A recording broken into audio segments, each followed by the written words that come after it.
खबर रायपुर से, जहां मानसून सत्र से पहले विधायकों की तैयारी तेज। विधानसभा में लगे 703 सवाल, सरकार से जवाब मांगे जाएंगे। 702 सवाल ऑनलाइन, सिर्फ एक सवाल ऑफलाइन लगाया गया है।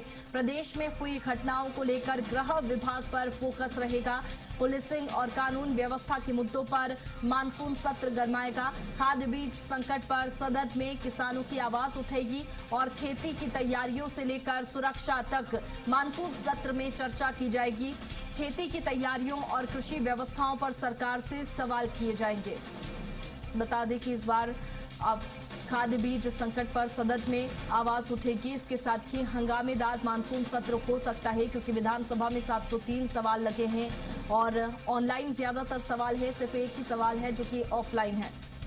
ज्यादा जानकारी के साथ दिलीप हमारे साथ में लगातार बने हुए हैं। दिलीप, इस बार भी जो मानसून सत्र है काफी हंगामेदार होने वाला है। फिलहाल 703 सवालों में से कौन सा एक सवाल है जो कि ऑफलाइन लगाया गया है? क्या कुछ होगा, कौन से मुद्दे विधानसभा में उठाए जाएंगे?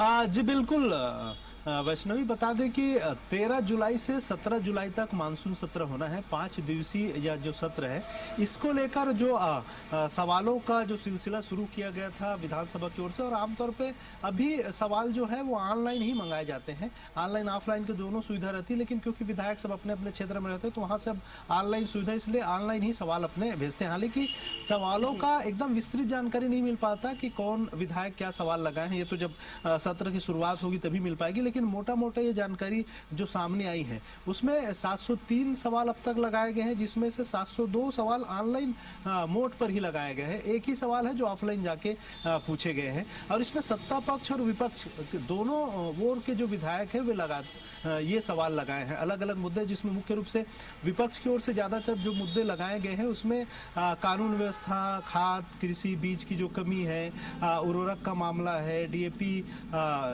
यूरिया की जो कमी है, उन तमाम चीजों को लेकर यह जो सवाल है वो लगाए गए हैं। इसके अलावा सत्ता पक्ष की ओर से भी तमाम जो सवाल लगाए गए हैं, इसमें खास करके राजस्व विभाग, कृषि विभाग के साथ ही साथ गृह विभाग को लेकर ज्यादातर सवाल पूछे गए हैं। इस तरह की जो जानकारी आ रही है उससे संबंधित सवाल ज्यादा लगाए गए हैं, क्योंकि कानून व्यवस्था एक बड़ा मुद्दा प्रदेश में बना हुआ है। चाहे रेत उत्खनन को लेकर हाल ही में हुई एक बड़ी घटना हो जिसमें जिंदा जला दिया गया था एक जो रेत माफियाओं के द्वारा, तो कहीं ना कहीं इस तरह की जो घटनाएं सामने आ रही है, इसको लेकर भी अलग अलग स्तर पर रायपुर में कमिश्नरेट प्लानिंग लागू है। इसके बावजूद भी जो चाकूबाजी है या दूसरी जो घटनाएं वहां नहीं रुक रही, तो कहीं ना कहीं विपक्ष से बड़ा मुद्दा बनाएगी विधानसभा सत्र के दौरान, और एक बड़ा हंगामा होने के भी आसार रहेगा और विपक्ष की अपनी तैयारी होंगी। हाल ही के भी विधानसभा सत्र में समय है 13 जुलाई से 17 जुलाई के बीच होना है, लेकिन जो सवालों को जो सिलसिला रहता है, एक तय सीमा कर दिया गया है। विधानसभा की